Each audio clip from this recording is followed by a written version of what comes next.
O governo adiou mais uma vez a decisão sobre a nova regra para substituir o teto de gastos. O presidente Lula disse que a apresentação só deverá acontecer depois que ele terminar a visita à China. A comitiva presidencial vai embarcar no próximo domingo.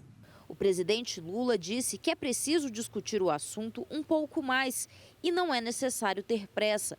Afirmou ainda que seria estranho apresentar a proposta e sair do país. As declarações foram feitas nesta terça-feira em entrevista à TV 247. Hoje, em seminário do Banco Nacional do Desenvolvimento Social, o BNDES, o ministro da Fazenda, Fernando Haddad, criticou o teto de gastos e disse que o novo conjunto de regras fiscais, que ainda será formalmente apresentado, vai garantir direitos da população sem promover descontrole inflacionário.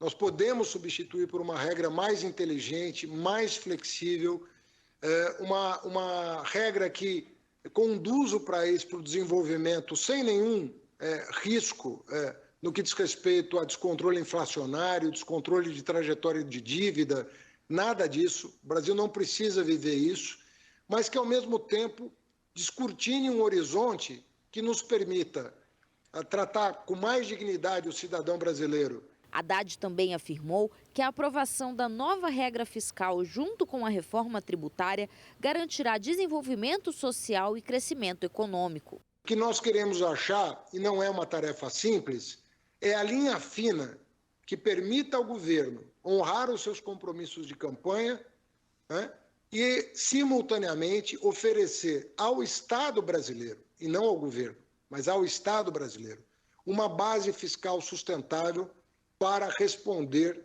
aos direitos sociais que estão previstos na Constituição.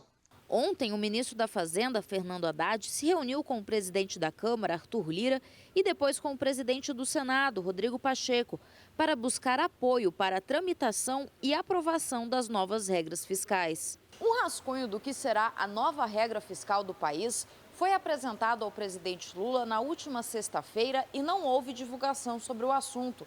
O texto ainda está sendo aperfeiçoado, portanto, não se sabe exatamente qual será o conteúdo da proposta que será apresentada pelo governo. A nova regra fiscal deverá substituir o teto de gastos para dar previsibilidade às contas públicas e controlar os gastos do governo.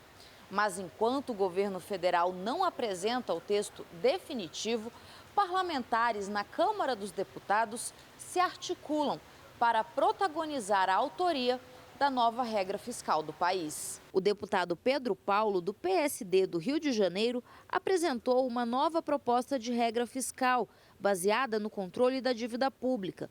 O deputado explicou que o texto é uma contribuição antecipada ao debate da nova regra, que será sugerida pelo governo federal.